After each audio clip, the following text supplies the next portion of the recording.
Assalamualaikum warahmatullahi wabarakatuh. Selamat pagi semuanya. Terima kasih sudah hadir. Hari ini kita akan belajar tentang mind hacking 3 ya. Bagaimana kita merentas pikiran, baik pikiran kita maupun pikiran orang lain. Ya. Mind hacking 3 ini bisa berdiri sendiri dari mind hacking 1 dan 2. Tapi bisa saling melengkapi dengan yang sudah kita pelajarin dari sebelumnya ya. Ya, perkenalkan, nama saya Ari, saya sebagai Master Trainer dan Master Coach di sini. Nah, kita sudah ada di mind hacking ya. Minggu depan kita ada di meta coaching ya. Di sini ada coach ya, Mbak Nana ya. Kita bisa memanfaatkan dan ini ada hubungan dengan rangkaian hari ini. Ya, kita bermain dengan meta ya. Ilmu hari ini kita bisa pakai untuk coaching dan counseling ya. Bermain di meta coaching ataupun di meta counseling. Ya. Hari ini dasar ilmu yang kita pelajarin adalah tentang neurosemantik. Neurosemantik adalah cabang ilmu lain, cabang lagi dari neurolinguistik, gitu ya. Nanti selain usulan Pak Probo tadi, mungkin kita akan kapan-kapan meta neurolinguistik atau meta linguistik. Sedikit kita akan belajar tentang neurosemantik. Ya. Sebelumnya kita review dulu ya apa yang kita pernah pelajari dari mind hacking 1 ya. Ya. Jadi mind hacking 1, ingat ya, pikiran manusia itu mirip dengan program komputer. Kita sudah tertata setiap hari kita ngapain, melakukan apa ya. Pagi kita makan 3 kali sehari, pagi mandi ya. Terus kita tidur, ke toilet dan sebagainya, itu kita sudah ada programnya. Ya, berlangsung seumur hidup ya. Sejak kita dilahirkan sampai kita wafat ya. Nah, cuman masalahnya tidak semua program ada di pikiran kita positif. Ya, ternyata banyak yang negatif loop. Ya. Nah, kalau negatif loop ini kita merentas pikiran kita sendiri supaya kita rubah jadi positif loop. Ya, contohnya adalah misalnya fobia ya atau malas menunda atau kemarin ada kasus yang fobia ketinggian gitu ya, fobia ketinggian. Nah, jadi biasanya kalau ada ketinggian langsung respon emosi. Nah, itu kan disebut dengan negatif loop ya. Nah, kalau itu terulang lagi. Nah, itu kita bisa sisipkan dengan teknik-teknik yang sudah kita pelajarin di NLP ya. Nah, boleh pakai pernapasan, tahan napas ya, kita tempat kedamaian, atau kita melakukan edit subtlety, atau kita melakukan anchoring ya. Nah, kemarin ada yang private ke saya melakukan anchoring ya. Jadi begitu ketinggian, tapi sebelumnya diprogram dulu ya. Diprogram dulu. Di sini saya jadi tenang ya, tempat kedamaian saya tenang, apa-apa. Jadi begitu ketinggian, dia langsung begini. Begitu ketinggian, langsung begini ya. Begitu fobia ketinggian, langsung begitu ya. Nah, lama-lama terciptalah loop positif yang baru. Jadi begitu pencetus ketinggian yang muncul, maka loop negatif itu lama-lama dirubah jadi loop positif ya dan sebagainya. Nah, untuk mind hacking 2 sama, apa yang sudah kita pelajari di mind hacking 1 bisa digunakan untuk mind hacking 2 ya. Nah, mind hacking 2 kita banyak belajar tentang kalimat-kalimat ya. Tentang misalnya jebakan kebenaran ya. Sekarang hari Minggu. Betul ya, 1. Tanggal 28 Februari 2 ya. Kita mulai tadi tepat jam 8.30. Nah, itu udah 3 jebakan kebenaran. Atau kita bisa melakukan pacing dan leading ya.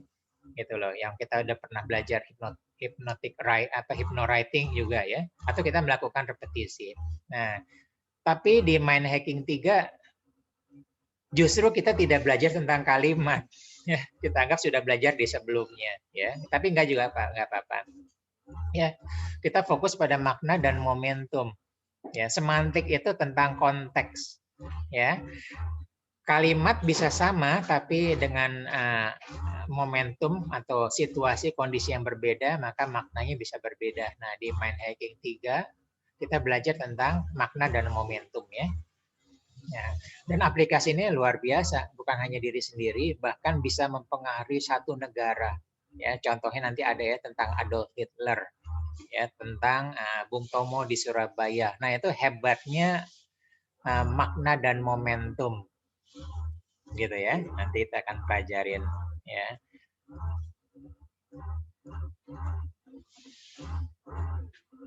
Oke, nah ini dalam neurosemantik ada disebut dengan paradoks pikiran atau paradoksal pikiran.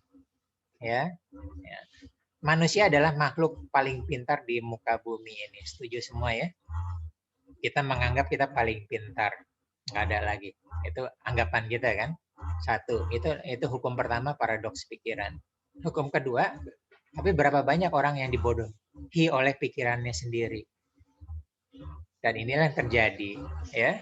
Kita merasa tidak mungkin, ya, merasa malas. Jadi dihack tuh pikiran kita tuh ya. Kita mau melakukan ini, niatnya udah, tapi dihack, ya, dibodohi oleh pikiran sendiri, ya. Nggak usah deh. Nah, nanti juga gagal. Bisa ditunda nanti aja. Toh waktunya masih lama. Nah, gitu ya. Itu justru kita yang ngakunya makhluk paling pintar di muka bumi, justru kita dibodohi oleh pikiran kita sendiri ya. Maaf, dibodohi itu bukan kalimat NLP ya. Kenapa saya menggunakan kalimat bodoh? Supaya timbul paradoks. Pintar, paradoksnya adalah bodoh. Lawannya adalah bodoh gitu ya. Jadi tumben-tumbenan. Saya biasa mengucapkannya pintar dengan tidak pintar, dengan tidak pandai gitu ya. Tapi karena di sini saya maknanya menekankan paradoks, maka pintar, maka seberangannya adalah bodoh ya. Nah, atau berapa banyak manusia yang dibodohkan oleh pikiran orang lain. Nah, dengan kita belajar sesi ini Mind Hacking 3, ternyata dalam seumur hidup kita dibodohi ya oleh iklan, oleh orang lain, situasi, kondisi, politik, apalagi banyak ya perkataan orang lain, media. Nah, nanti kita akan bedah di situ. Ya, padahal lihat hukum pertama, manusia merasa adalah makhluk paling pintar di muka bumi ini, gitu ya. Nah, yang keempat adalah banyak blank spot yang ketidaktahuan, ya, dalam pikiran manusia. Ya, ternyata masih banyak ngaku masih pintar, tapi ternyata lebih banyak ketidaktahuan. Ya, nanti akan dibahas nih blank spot ini seperti apa. Ya, ya. Nah ini ada juga. Ya, kebanyakan orang ikut di sesi online ini, kebanyakan buru-buru mau merubah orang lain. Dia lupa, rubahlah diri kita sendiri sebelum merubah orang lain. Ya, yang saya kotak merah ini ya. Jika selama ini selalu gagal untuk merubah orang lain, rubahlah diri kita sendiri terlebih dahulu. Ya, supaya terjadi perbedaan. Ya, jadi jangan buru-buru. Ya, kita dulu rubah ya. Jika ada orang yang meminta tolong, diri sendiri, maka kita bilang dia supaya dia menolong kita untuk menolong dia ya. Saya menggunakan kalimat ini baik untuk counseling ataupun coaching. Ini kata ampuh saya, kata kunci saya. Please help me to help you. Please help me to help you. Seperti itu. Ya.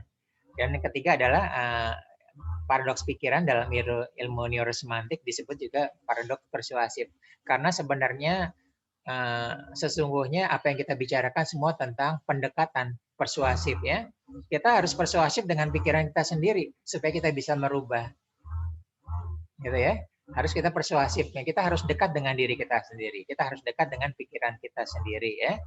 Ya. Jadi kita persuasif, bukan hanya diri kita, kemudian kepada orang lain juga ya. Jadi kita sebenarnya persuasif terhadap diri kita sendiri adalah langkah berikutnya untuk persuasif pada orang lain, mempengaruhi. Gitu ya. Bisa jadi kenapa kita gagal mempengaruhi orang lain, karena orang lain mempunyai pandangan terhadap kita ya, tidak dipercaya, kurang dekat apa-apa. Makanya pertama kali selalu hukumnya adalah rubahlah diri kita sendiri. Oke, nah ini dia ini umum ya. Map is not the territory. Nah, kita nanti banyak bermain konteks nih di filter ini ya, filter distortion ya, and dilation ya. Nah, tentang situasi, kondisi, tempat, waktu dan sebagainya. Nanti kita akan membahas tentang mind games ya, bagaimana kita dipermainkan oleh situasi, oleh orang lain, oleh media ya. Nah, arah kita adalah kita justru bisa mengontrol permainan. Ya, jadi kalau kita bereaksi secara emosi ya atas ulah orang lain, berarti kita dipermainkan oleh dia. Harusnya kita control the game ya. Bagaimana kita mempengaruhi dia. Ingat ya, hukum reaksi ya. Hasil ditentukan oleh reaksi. Nah, itu berarti kita mengontrol permainan. Ya, nah ini behavior. Ya, behavior nanti kita bahas ya, eksklusivitas dan superhuman club. Ini adalah state. Ya, nah, state ini adalah pertengahan antara realitas eksternal dengan internal. Ya, jadi internal ke eksternal menimbulkan satu state. Ya, kalau dalam psikologi disebut dengan emosi ya. Nah, saya marah, saya kecewa, atau saya tenang, ya, saya diam saja, itu disebut dengan state. Saya fokus belajar, saya fokus bekerja, ya, saya mengabaikan, itu disebut dengan state, ya. Nah, itu dia ada peralihan antara luar dengan dalam. Nah, nanti kita akan bahas tentang behavior ini sedikit. Nah, nanti kita akan lanjut yang berhubungan metalinguistik, mungkin meta behavior lebih dalam lagi, ya. Kita sudah tahu ya. Saya mulai mengakrabkan dengan kata meta. Meta itu bisa berarti di atas, bisa berarti terlepas, bisa berarti setelah. Ya, metadata adalah data di atas data. Meta pikiran adalah pikiran terhadap pikiran kita sendiri ya. Ya, jadi kita melihat biografi kita adalah kita memikirkan tentang pikiran kita sendiri. Perjalanan hidup kita. Meta behavior adalah kita melihat tingkah laku kita dari dunia luar. Kita melakukan disosiasi. Gitu. Jadi masih banyak berhubungan seperti ini. Termasuk meta coaching minggu depan ya. Nah, oke. Nah, ini adalah untuk tentang pikiran manusia ya. Nah, ini beberapa quotes ya. Nah, ini lumayan berbahaya nih. Perkataan Adolf Hitler ya. Ternyata ada kata Adolf Hitler adalah memainkan emosi adalah jalan menuju kuasa tanpa batas. Ya. Nah, jadi banyak tentang neoresmantik mengambil contoh dari Hitler effect ya, efek Hitler ya. Begitu dahsyatnya. Ya, jadi Nazi Jerman itu Alkisah dibangun atas propaganda rasa sakit akan kekalahan. Sakit hati ya, sakit sekali. Ya, kekalahan Jerman pada Perang Dunia Pertama, krisis ekonomi, kerusakan bangunan infrastruktur, ya, krisis kepercayaan terhadap pemerintah dan sebagainya. Nah, kemudian Hitler, ya, ternyata dia punya sifat alamiah untuk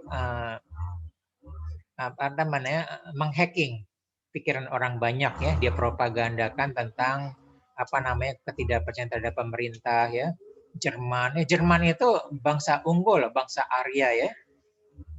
Deutschland über alles ya, di atas semuanya, di atas segalanya. Itu propaganda sampai seluruh negara percaya sama dia dan mengikuti. Bahkan hal yang konyol sekali ya, mirip seperti Jerman ya, berusaha membela negara sampai bunuh diri seperti apa. Nah, itu hebatnya ya, seni persuasif dari Adolf Hitler ya. Nah, kemudian ternyata, ini ada lagi preposition NLP ya. Preposition itu adalah menganggap ya. Nah, jadi banyak komunikasi dilakukan pada sisi terang, tapi seringkali komunikasi lebih efektif pada sisi gelap. Ya, jadi ini sisi penjualan, asuransi, motivasi, politik, keamanan ya. Kita menjual sisi gelap seseorang sehingga itu ternyata lebih laku ya, menjual asuransi ya, motivasi. Nanti kalau gini gagal begini loh gitu. Politik yang dijual adalah tentang kejelekan-kejelekan gitu ya, membuat sisi gelap. Keamanan juga ya. Betapa tidak amannya. Ternyata banyak berhasil. Nah, kita udah mulai terang ya yang terjadi di sekitar kita ya. Inilah ilmu neurosemantik. Kebanyakan lebih sering berhasil dengan mengeksplor pada sisi gelap. Ya, oke. Nah, ini ada lagi dari Albert Einstein ya. Ada dua hal yang tidak memiliki batasan: alam semesta dan kegilaan manusia. Ya, kegilaan manusia memang ternyata tidak ada batasannya ya, baik sisi gelap maupun sisi terang ya dalam impian. Itu menurut Albert Einstein ya. Kita yang sudah belajar metaprogram ya, ternyata adalah pas kita belajar yang kan ada metaprogram menjauh dan mendekat ya, masih ingat ya. Nah, ternyata sebenarnya kalau menjauh itu adalah dia dorongan keluar dari sisi kegelapan. Jadi saya banyak berhasil seseorang ya baik melakukan konseling atau coaching, kita kuatkan sisi gelapnya sehingga mereka bergerak untuk menjauh. Ya, ini biasanya banyak yang lebih berhasil. Ya, dia ingin keluar dari rasa sakitnya. Ya, saya tidak ingin seperti itu lagi. Ya, saya tidak ingin dipermalukan, dibully. Nah, itu biasanya lebih berhasil daripada yang impian-impian. Yang impian-impian juga banyak yang berhasil, gitu ya. Dengan apa namanya, misalnya dengan dream vision board dan sebagainya. Vision board kan kita bisa juga meletakkan sisi gelapnya ya. Oke. Nah, dalam terminologi neurosemantik sisi gelap itu belum tentu mempunyai makna negatif ya. Bisa juga makna positif ya yang belum dieksplor atau belum terlihat ya. Sebagaimana sisi lain dari bulan ya yang belum pernah tampak dari bumi. Gitu ya. Nah, ini dia ya. Sisi gelap mana negatif biasa dieksplor dengan teknik konseling ya. Dia punya masa lalu, dia punya mental block, apa-apa dieksplor dengan teknik konseling. Tapi kalau yang makna positif dieksplor dengan pertanyaan yang tajam, tepat dengan coaching.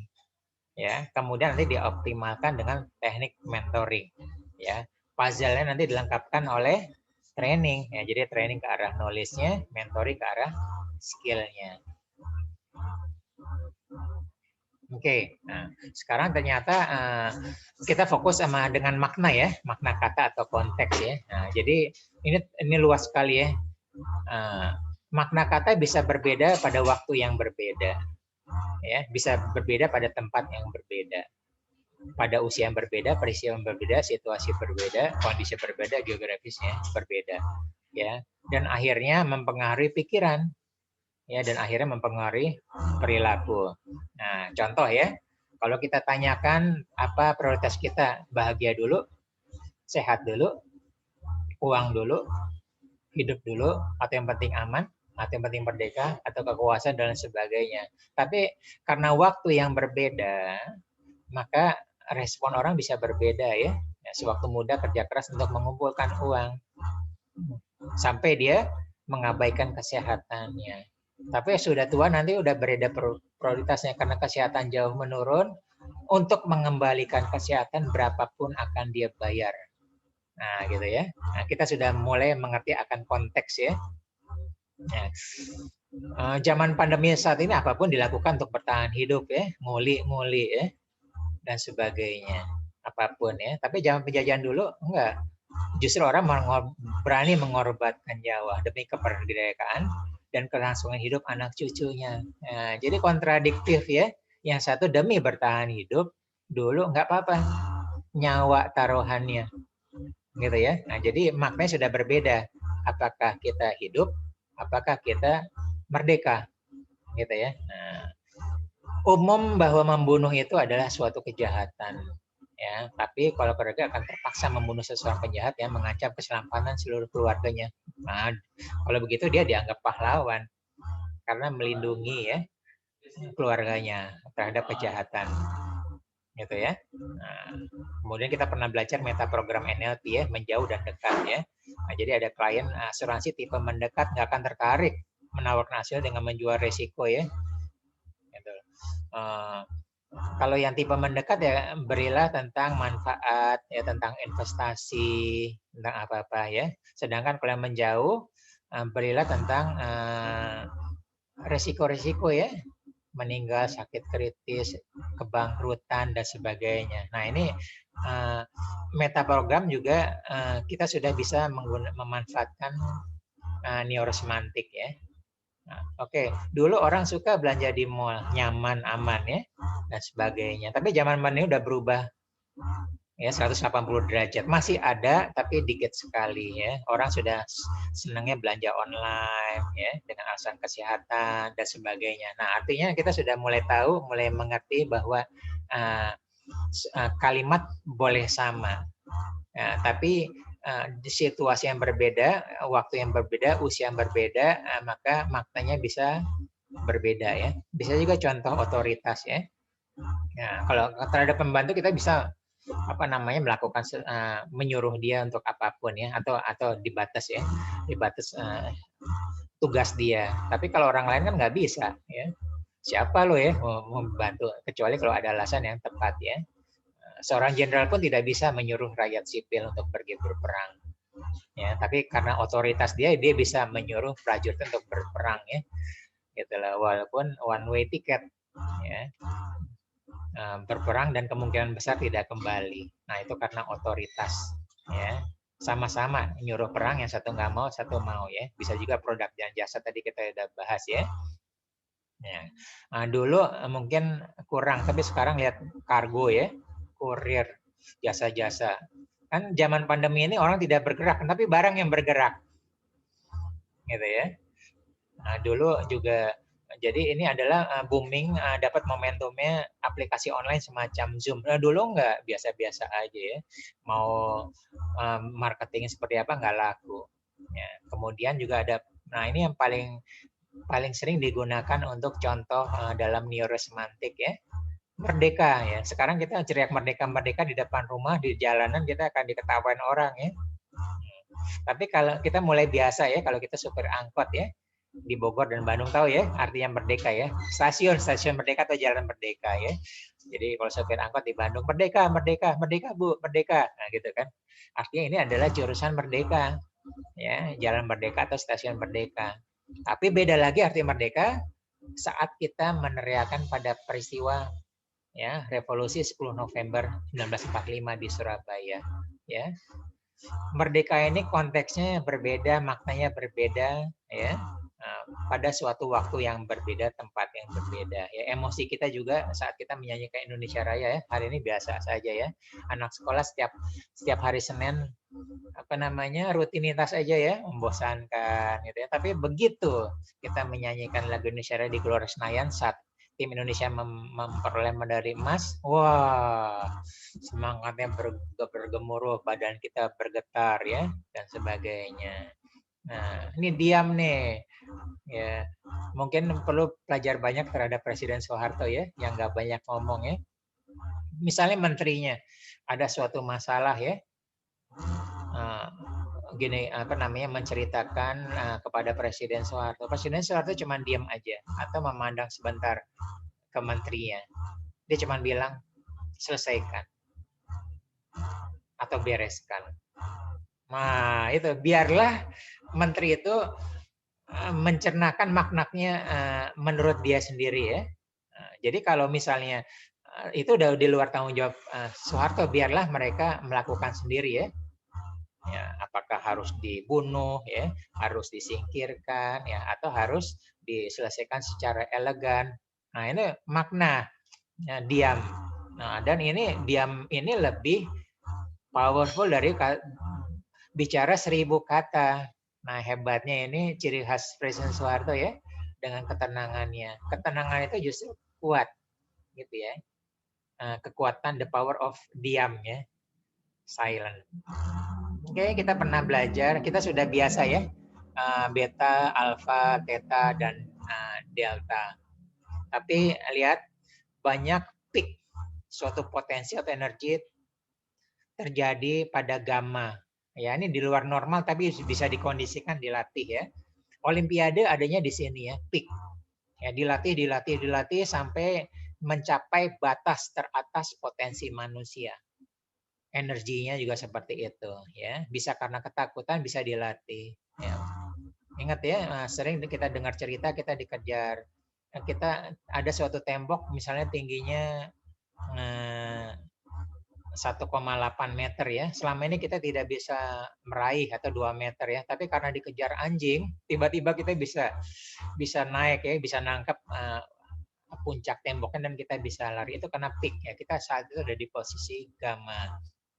Nah, semangat yang dikobarkan oleh Hitler dan Bung Tomo ya, seluruh rakyat, seluruh negara naik gelombang pikirannya sampai ke gamma. Semangat ya, maju terus pantang mundur. Nah, ini manfaatnya seperti itu. Ya, maknanya sudah berbeda, energi sudah berbeda. Ya, jadi sudah di luar normal tapi bisa dikondisikan. Nah, tapi hibernasi ini sudah sangat tidak normal ya, yang paling bawah ya. Tidak normal itu karena jarang manusia. Ada beberapa biksu melatih ya, yoga di India bisa ya. Kalau hewan sudah banyak ya, beruang kutub, ular melakukan hibernasi ya, dia bisa bertapa atau tidur. Beruang kutub kan bisa 6 bulan selama masa musim dingin. Gunanya apa? Karena musim dingin tidak ada makanan, dia harus tidur. Nah, saat hibernasi ini melalui evolusi yang panjang ya, puluhan tahun, ratusan tahun, detak jantungnya nyaris mendekati 0.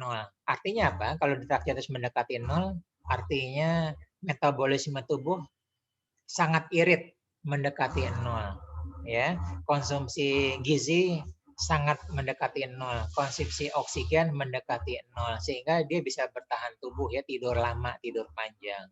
Nah, seperti itu. Itu abnormal walaupun ada gitu ya. Nah, NLP juga salah satunya berkontribusi untuk hibernate ya. Jadi contohnya apa yang saya juga di misalnya sharing di Kopassus ya, bagaimana snipernya itu bisa 3 hari sampai seminggu dia diam aja di lereng gunung menunggu musuh lewat, dia tidak bergerak. Nah, dia melakukan hibernasi, tidak makan, tidak minum ya, di bawah tumpukan daun kering. Nah, seperti itu. Jadi bisa dilatih ya. Nah, contoh-contoh ya, contoh-contoh yang bisa dibuat berdasarkan kebutuhan piramida Maslow yang kita akan belajar ya. Nah, jadi kesimpulan adalah yang membedakan linguistik dengan neurosemantik ya adalah kita di sini adalah makna ya. Jadi sama-sama kalimatnya sama tapi konteksnya bisa berbeda ya. Maknanya juga bisa berbeda menghasilkan respon yang berbeda juga. Selain makna memerlukan momentum yang tepat. Nah, jadi diharapkan setelah kita belajar gini kita harus awas terhadap momentum. Ya, kita harus awas melihat momentum itu lewat di depan kita terjadi dan itu kita memanfaatkan momentum. Karena momentum itu menimbulkan makna yang berbeda. Gitu ya. Kita bisa manfaatkan untuk kebutuhan kita baik diri sendiri atau orang lain ya. Ya, jadi kita siapkan atau kita menciptakan momentum tersebut ya. Atau kita membuat makna keinginan sesuai momentum. Nah, ya. Seperti itu ya. Nah, ini diagram Maslow ya. Saya sendiri belajar tahun 91 ya tentang tentang diagram Maslow ya, fisiologis, keamanan ya, piramid keselamatan sosial, harga diri, aktualisasi diri ya. Jadi fisiologis itu ini betul-betul paling dasar ya. Orang bisa nyerah ya. Bisa nyerah karena sangat kebutuhan untuk makan. Ya, bahkan keyakinannya bisa dijual ya dengan kebutuhan dasar makanan ya, sandang, papan dan sebagainya. Gitu loh. Atau mungkin bisa berkhianat seperti itu ya, kebutuhan fisiologis. Ya, kemudian di atas itu adalah kebutuhan keamanan keselamatan ya. Nah, itu yang digunakan oleh Adolf Hitler ya. Termasuk oleh misalnya untuk kemerdekaan ya, oleh Bung Tomo. Nah, tingkatan selanjutnya adalah sosial ya, ingin mencintai atau dicintai ya. Nah, jadi banyak orang malah bunuh diri karena putus cinta, bisa gitu ya. Mencintai, dicintai kelompok sosial ya. Jadi di sini juga berkomunitas. Nah, ini dia eksklusivitas ya. Lihat klub motor Harley Davidson. Ya, kemudian pengguna iOS ya, baik iPad maupun iMac. Ya, begitu juga kita di restoran-restoran yang eksklusif ya. Salah satunya Starbucks. Ya, duduknya sama, mungkin kopinya sama, tapi harga bisa berbeda. Yang dijual adalah eksklusivitas. Nah, jika di bawah-bawah sudah terpenuhi, maka kita melakukan aktualisasi diri. Ya. Banyak orang kecampur nih aktualisasi dengan harga diri. Enggak, aktualisasi diri itu justru kita bisa melakukan hal yang berbeda. Jadi tidak sama dengan eksklusivitas dengan harga diri ya. Bisa jadi dia selama ini ingin sesuatu, ingin hobi atau memenuhi suatu keinginan terpendam karena semuanya sudah terpenuhi maka dia aktualisasi dirinya ya. Jadi dia bisa membuat suatu panti asuhan dan dia terlibat di sana, aktif mengurus full di sana boleh itu aktualisasi dia udah sampai di sana. Nah, masalahnya adalah ingat ya, pernahkah kita belajar sesuatu tahun lalu di SMA, SMP, kuliah, dan kita baru maknanya belasan tahun kemudian, ya. Nah, ternyata setelah bertahun-tahun, belasan tahun, plus dengan ilmu NLP dan kenyataan lapangan, ternyata diagram Maslow ini sudah tidak cocok. Tapi saya herannya banyak pelatihan tetap menggunakan, gitu ya. Ini contoh ya. Nah, contoh ya. Ternyata banyak orang sudah statusnya di atas, justru bermasalah dengan keamanan. Ya, saya punya adik kelas di SMA ya, 7 tahun di bawah saya, pengacara terkemuka, ya semuanya sudah ada. Ya, tapi pengacara itu banyak musuhnya ya, gitu loh. Hidupnya, rumahnya berlantai sampai punya sampai punya ruangan bawah tanah, bodyguardnya banyak, jalan harus seperti itu. Jadi justru keamanannya hilang, rasa amannya hilang, gitu ya, dan sebagainya. Jadi bisa ya. Ini runtuh kan jadinya, padahal di masa itu kan pondasinya kuat ya ke atas ya. Atau justru dorongan kegelapan itu yang mendorong ya untuk memenuhi kebutuhan dasar ya. Dia akan justru mulainya dari tingkat kedua ya, karena dorongan seperti itu dia berani keluar ya, memenuhi kebutuhan dasar ya, atau dia naik ke atas ya, mempengaruhi gitu ya, atau justru yang kedua ini mempengaruhi yang lain ya, tadi ya contoh ya, orang sudah tinggi justru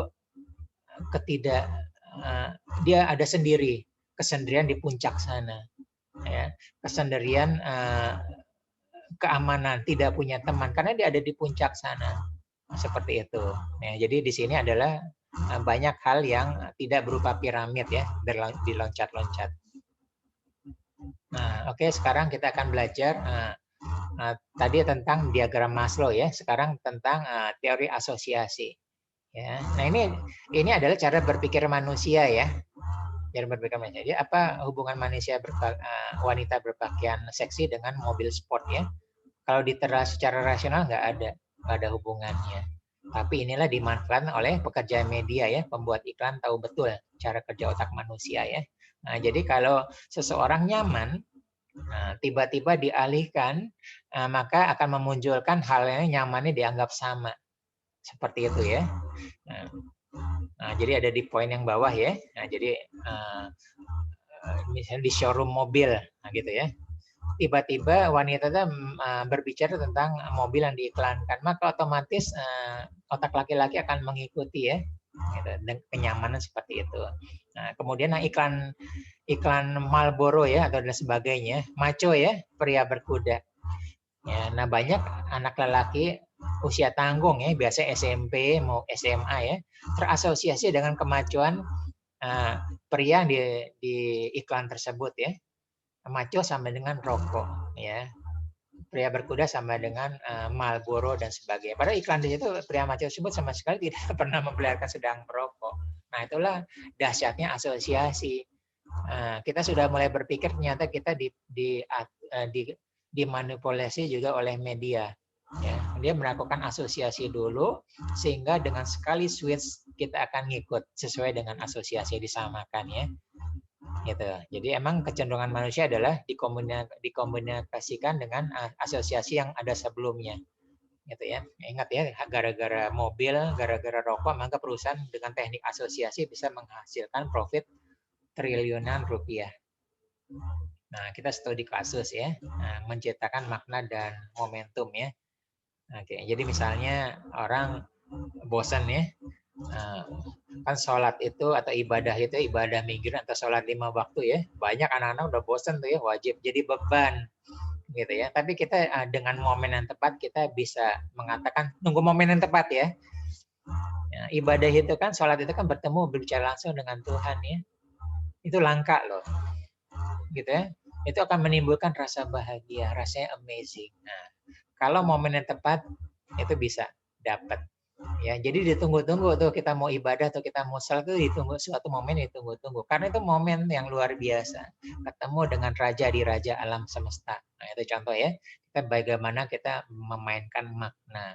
Nah, nasihat juga ya. Nasihat kadang-kadang nggak lihat yang poin kedua ya. Nah, kalau udah gitu biasa suatu saat nanti kamu akan mengerti gitu ya. Atau kita mempunyai pada poin pertama begitu ada momen kita buru-buru mengeluarkan nasihat gitu ya. Nah, contohnya ada peristiwa gempa bumi ya. Maka kita mengeluarkan nasihat tentang ibadah ya. Itulah pentingnya kita dekat dengan Tuhan ya, selalu ingat ya dan sebagainya. Atau kita tentang keselamatan diri ya, ingat segitiga ya, segitiga keamanan ya.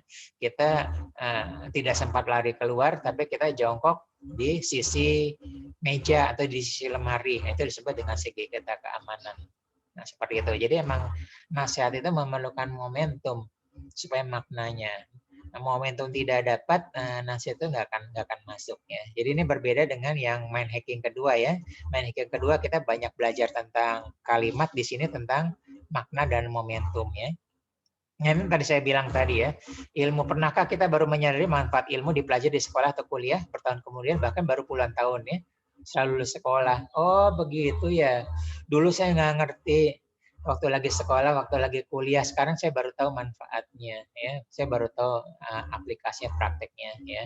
Di sini yang ikut kelas saya hampir setiap minggunya, kadang-kadang baru mengerti baru sebulan kemudian yang dipelajarin bulan lalu ya, 3 minggu yang lalu. Nah, karena saya sengaja ya, saya ambil puzzle-nya baru mengerti, baru paham setelah dihubungkan dengan puzzle yang lain. Memang begitulah cara kerja pikiran ya, ketemu momentumnya atau ketemu puzzle yang lain baru mengerti, atau kita membahas kasus baru mengerti. Seperti itu ya. Jadi kita untuk mendapatkan makna kita memerlukan momentum ya. Nah, ini studi kasus ya, yang lagi kekinian ya, yang pakai iPhone sama iPad mengerti ya, apa yang disebut dengan aplikasi Clubhouse ya. Ya. Jadi ini contoh aja. Kenapa Clubhouse begitu cepat meraih kepopuleran ya? Ya. Pertama, emang dia di endorse ya. Pokoknya ingat ya teori asosiasi ya, dan teori mind hacking 2 ya. Rekomendasi dari Elon Musk dan ya, Zuckerberg ya, dari Facebook. Ya. Rekomendasi orang yang menjadi referensi, orang pada ngikut-ngikut ya. Nah, Clubhouse itu jadi booming. Seperti Elon Musk bulan lalu beli Bitcoin, orang jadi pada belanja gitu ya. Nah, seperti bulan lalu Raffi Ahmad sama siapa tuh yang ya anaknya Jokowi ya, yang bicara tentang saham, orang ngikut seperti itu ya. Jadi beli saham yang itu yang direkomendasikan, bukan rekomendasi, dikatakan ya, saya beli saham ini, orang jadi pada ngikut. Nah, seperti itu ya. Nah, jadi begitu cepat melakukan Clubhouse itu ya. Secara ilmu banyak orang hebat ya bisa. Jadi Clubhouse itu betul-betul unik ya, eksklusif. Jadi kalau bisa kita membuat suatu momen ya, nggak hanya umum, eksklusif ya. Nah, seperti kelas-kelas ini, di sini ada kelas-kelas yang memerlukan investasi ya, nggak semua orang bisa masuk ya, nggak semua orang seperti ini yang kita kelas minggu ya, sedangkan yang kelas gratisnya kita setiap akhir bulan. Nah, ini juga ada pembedaan eksklusivitas ya.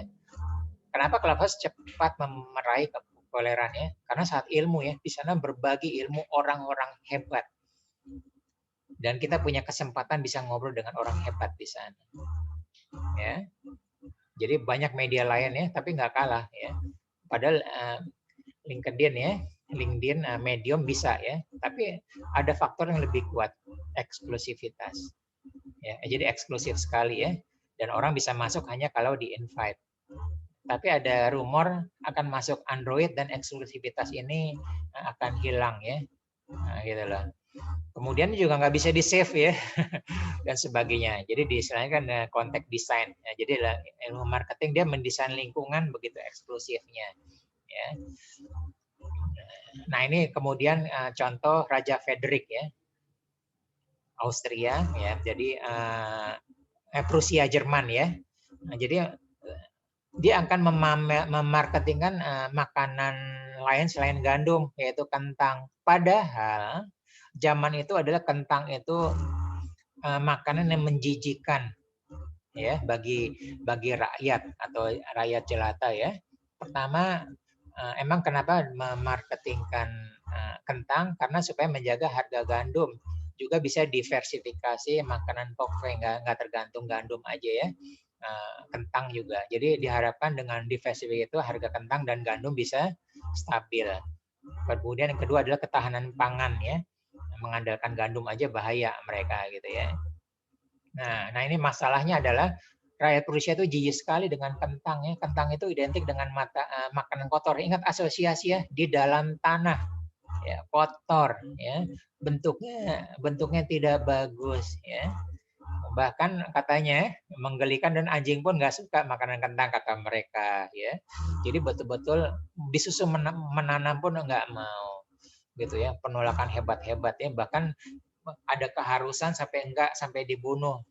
Ya, jadi betul-betul menolak. Tapi lihat ya, kita lihat rumusnya. Bapak sosiologi modern ya, Lewin. B sama dengan fungsi P dengan E ya. Behavior itu bisa dirubah dengan merubah perilaku. F ya, P ya, people, merubah orangnya ya, atau merubah E-nya, environment-nya. Nah, jadi behavior itu bisa dirubah orangnya atau lingkungannya. Gitu ya. Nah, syukur-syukur kalau bisa orangnya dulu. Ya, kita melakukan pendekatan ya, passing leading, mind hacking, 1 2 3 dan sebagainya, momentum mendekat kita bisa merubah orangnya. Tapi kalau nggak bisa, inilah yang dilakukan oleh Raja Frederick ya, merubah lingkungannya. Nah, gitu ya. Yang dirubah adalah lingkungannya. Ya. Lihat bahwa rumus tadi perilaku fungsi dari orang dan lingkungan. Ya. Jadi dia merubah. Ya. Lihat yang poin ketiga ya. Alinea ketiga. Jadi seakan-akan bahwa kentang itu adalah makanan sultan, royal vegetable, secara khusus ya. Terus ya dimarketingkan ya. Ini lama-lama terasosiasi itu ya. Raja aja makan itu, maka orang mulai terasosiasi ya. Naik. Oh, ini makanan raja. Mulailah mereka menanam. Nah, lebih sadis lagi. Enggak, ini eksklusif ya. Rakyat tidak boleh menanam kentang. Ini betul-betul eksklusif makanan sultan.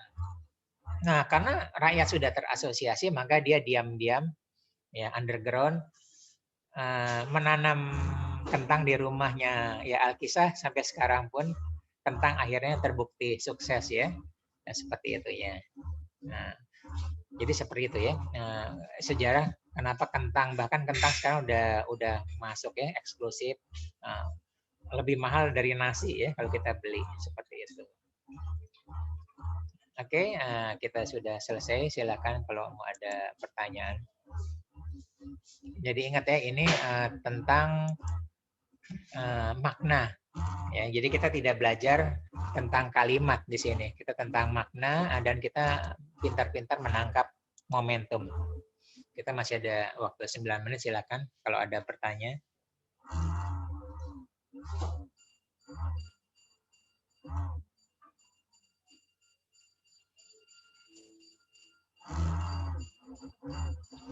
Pintar-pintar menangkap momentum yang lewat ya, atau kita menciptakan momentum.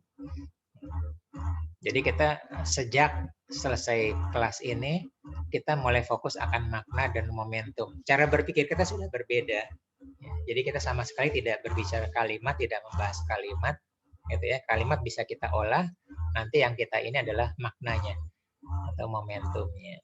Dan ini nanti menjadi bekal yang kuat kalau kita melakukan konseling dan coaching ya. Jadi nggak bisa tuh dengan kalimat yang sama kita pakai untuk online, pakai di sini enggak. Karena bisa jadi waktunya berbeda, situasi berbeda ya, maknanya bisa berbeda, momentumnya juga nggak dapet. Gitu lah. Silakan, kalau nggak saya tutup lebih cepat. Kita baru diskusi ini. Ini nulis buku bareng nih Mbak Ana ya?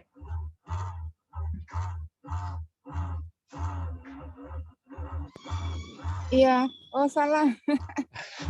Salah Iya, nama ya. Iya, iya, benar nggak Pak ya. apa-apa ya. Nah, Mbak Ana ini penulis buku ya, komunitas penulis buku ya, fotografi ya. Jadi kita bisa banyak belajar sama Mbak Ana. Silakan lain. Ya, pokoknya intinya juga kita nanti banyak ya. Saya sendiri banyak ketemu, terutama di sini yang sering ikut kelas saya ya. Tiap minggu itu perhatikan ya. Jadi sekarang kalau kita nggak mengerti itu wajar ya. Sekarang atau kita dapatnya dikit, cuma berapa persen. Tapi nanti suatu saat nanti ya, yang lainnya tuh pelan-pelan puzzle-puzzlenya kita mulai dapat ya, mengerti sedikit demi sedikit. Nah itu terangkai. Selamat pagi Pak Tri. Pagi Pak Probo. Yeah.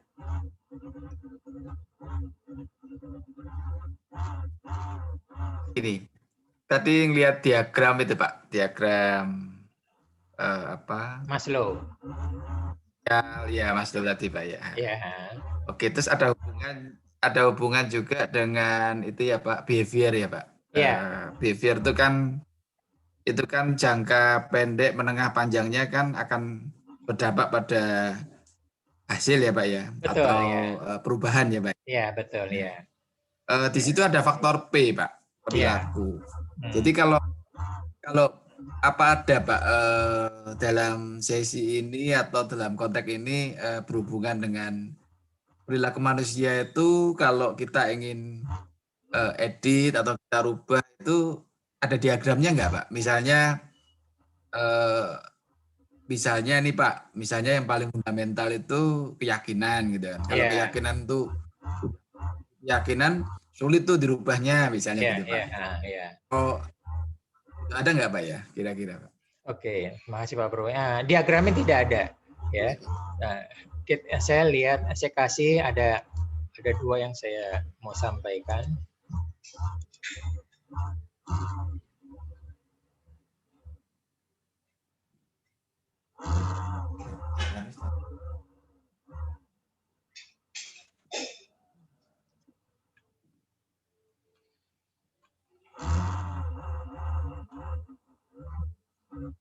Nah ini dia ya.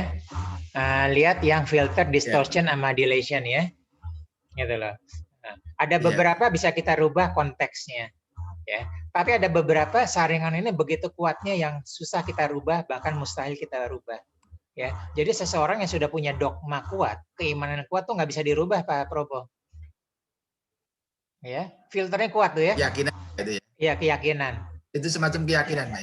Iya, betul. Nah, jadi ada agama, keimanan, dogma itu udah emang kalau udah daerah yang nggak bisa dirubah ya, itu nggak bisa tembus, gitu ya. Itu di state ya Pak? Tepatnya di state ya Pak? Tempatnya di sini dulu Pak, yang konteks Pak paling atas. Oh paling atas ya. Iya, filter, distortion, sama dilation ya. Filter, distortion, sama dilation ini berkembang dalam kehidupan kita mulai dari lahir sampai saat ini ya.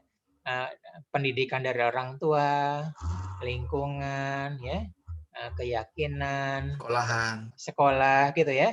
Terus pesan-pesan dari orang tua gitu kan ya. Nanti ada yang menjadi keimanan yang kuat ya, ada yang dogmatis atau apa-apa ya dan sebagainya. Nah, itu tertimbullah menjadi filter. Ya. Kalau filter yang kuat, maka nggak mudah dari realitas eksternal ke internal tuh nggak mudah masuk. Seperti itu ya. Gitu loh. Misalkan maaf ya, kalau muslim itu kan ada misalnya maaf ya, kalau babi itu haram ya. Mau diapa-apain mau lihat bergizi apapun nggak akan bisa masuk gitu loh. Seperti itu. Gitu ya. Nah, terus tapi ada juga kalau yang filternya lemah ya. Nah, mungkin dari ininya mungkin karena keimanannya lemah ya. Jadi misalnya tadi diagram Maslow ya, dia ada kebutuhan soal keluarganya nanti daripada mati nggak bisa sekolah, nah itu bisa pindah keyakinan ya dengan dikasih pekerjaan, kasih makanan. Nah ini juga di sini adalah kita tadi ngomong tentang konteks ya, situasinya jadi gitu lah. Nah, adapun kalau state ya, state itu adalah behavior atau perilaku yang antara eksternal dengan internal, dan setiap orang bisa berbeda-beda gara-gara filter tadi. Gara-gara filter tadi ya, gitu loh. Nah, ada orang yang filternya adalah memikirkan bagaimana saya ada di atas, bagaimana saya eksklusif, gitu ya. Nah, jadi filter tuh eksklusif. Maka karena dia filternya pingin yang eksklusif dari eksternal, dia lihat eksklusif aja dari luar ya. Yang nggak eksklusif dia nggak lihat, maka menciptakan behavior dia eksklusivitas, ya, superhuman club. Nah, berapa banyak orang Indonesia ya yang gara-gara diatur oleh media, diatur oleh iklan, ya, padahal penghasilan pas-pasan, ya. Ini fenomena ya Pak Probo ya, ada HP baru, beli walaupun kredit ya. Nah itu kan behavior seperti itu ya.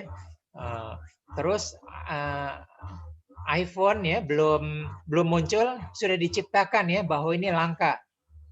Jadi tokonya belum buka, Mac Store itu orang udah antri ya, lihat ya di Amerika ya, di Eropa ya.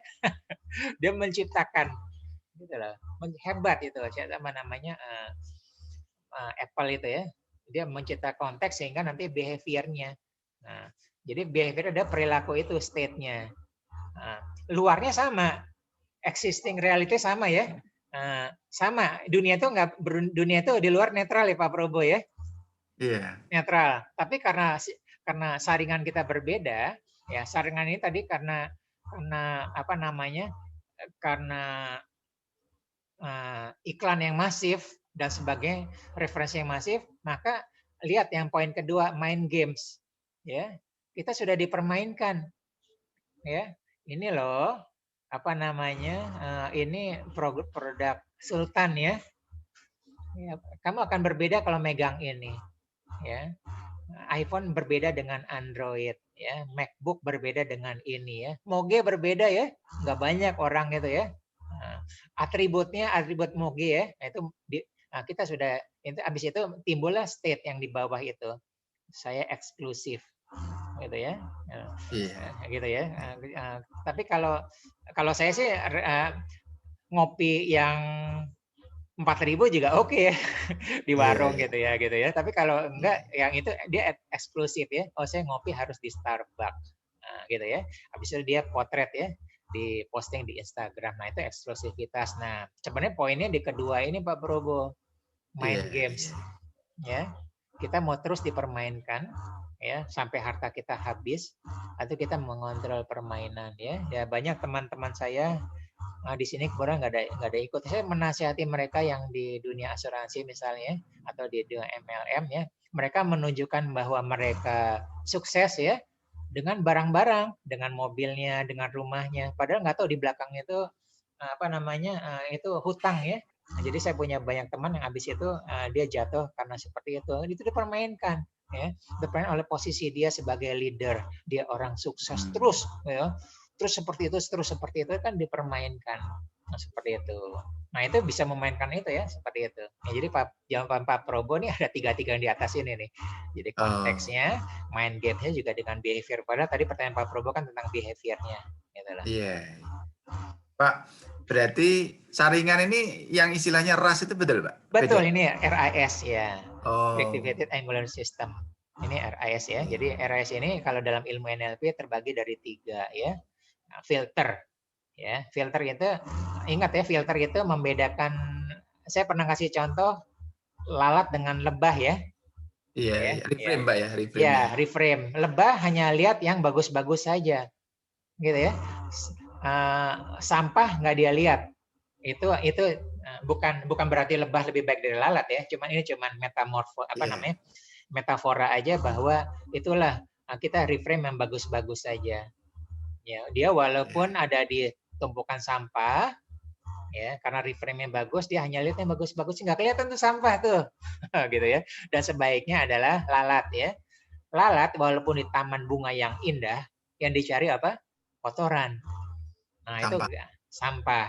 Nah, ya itu karena bisa karena perjalanan hidup ya, bisa karena nasihat apa-apa. Nah, karena ada filter itu yang tidak sesuai di delete tuh Pak Probo, deletion kan? Iya. Oke, nah yang sudah masuk pun bisa distorsi. Ya, distorsi Gangguan ya? inilah. Gangguan ya Pak? Iya, ya. Distorsi ini bukan soal gangguan.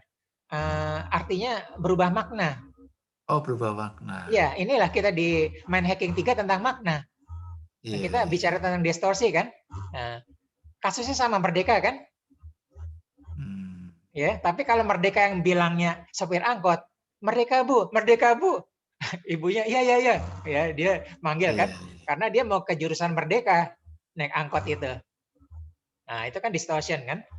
Tapi kalau kita jadi itu distortion ya. Jadi hati-hati, kita sekarang fokus di makna dan momentum. Nah, kita bermain di distortion ya, Pak Probo ya. Nah, kita kalau ngomong mulai menasihati termasuk menasihati diri sendiri, nah, kita sudah bermain di makna dan momentum. Seperti itu ya. Kalau tidak dapat momentumnya jangan dipaksa-paksain ya. Kita tahan. Nah, kan ini kita latih ya, nggak tiba-tiba bisa kan? Gitu. Ingat tadi ya, dengan perjalanan waktu nanti kita mulai mature mulai mengerti manfaat yang kita pelajarin sekarang seperti itu. Nanti dapat momentumnya atau kita kalau menasihati anak kita apa kita tunggu momentumnya tuh. Begitu momentum ini dalam itu dapat gitu loh. Nah, ini konteks dari mind hacking yang ketiga. Ya, kita belajar kalimat di mind hacking kedua kan, gitu ya. Kita menggunakan kalimat iya gitu kan. Saya menggunakan kalimat yang orang nunjuk, nyusul kita bilang, "Pak, Bu, bannya kempes kan?" Nah, seperti itu. Itu kan tentang perkataan ya. Di sini kita sama sekali tidak membahas tentang kata ya, kalimat.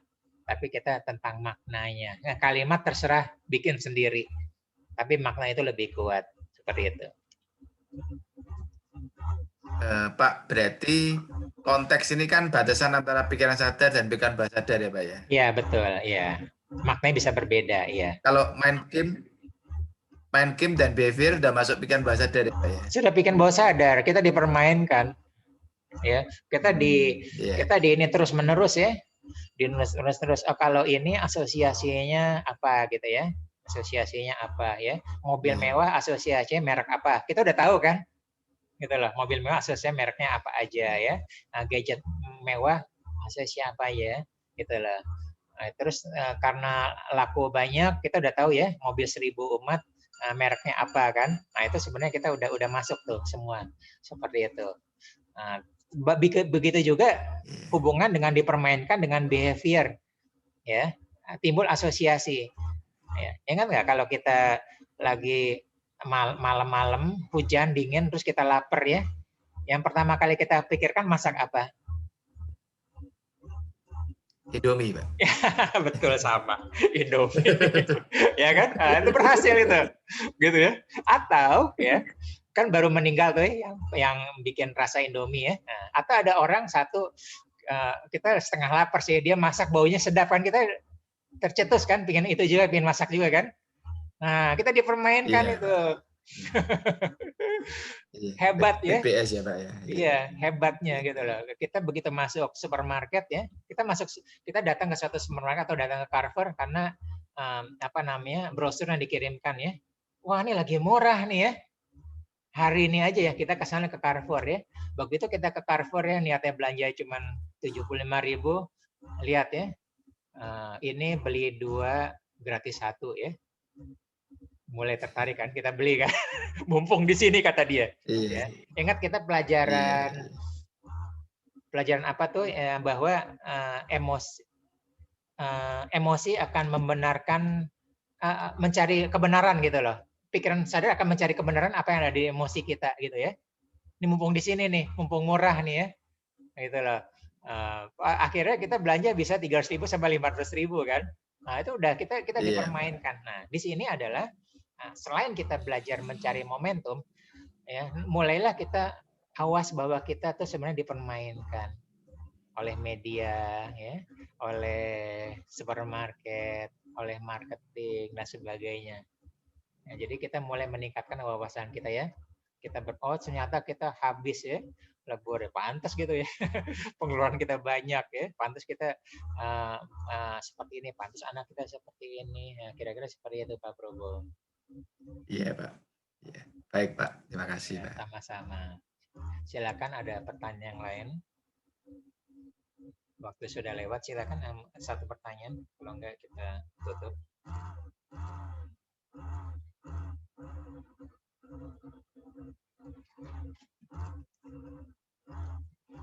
Oke, kalau tidak ada, jika berkenan silakan dibuka videonya ya, jika berkenan ya.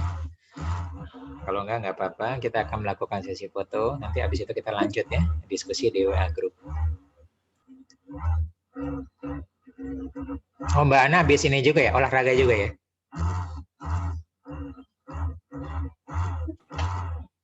Iya betul. Mas Ari izin live duluan ya. Oh ya, nggak apa-apa Mas ya. Ari ya. Sebentar saya ini dulu ya, saya ada posisi perlu. foto dulu ya. Nah, oke, 1, 2, 3. Dua kali, oke. 1, 2, 3. Sekali lagi ya, 1, 2, 3. Oke, terima kasih semuanya ya. Insya Allah bermanfaat. Mohon maaf ya ada kesalahan. Makasih. Lanjutnya kita lanjut di WA Group ya. Makasih. Waalaikumsalam warahmatullahi wabarakatuh. Terima kasih Mas. Assalamualaikum. Waalaikumsalam. Saya izin saya tutup ya.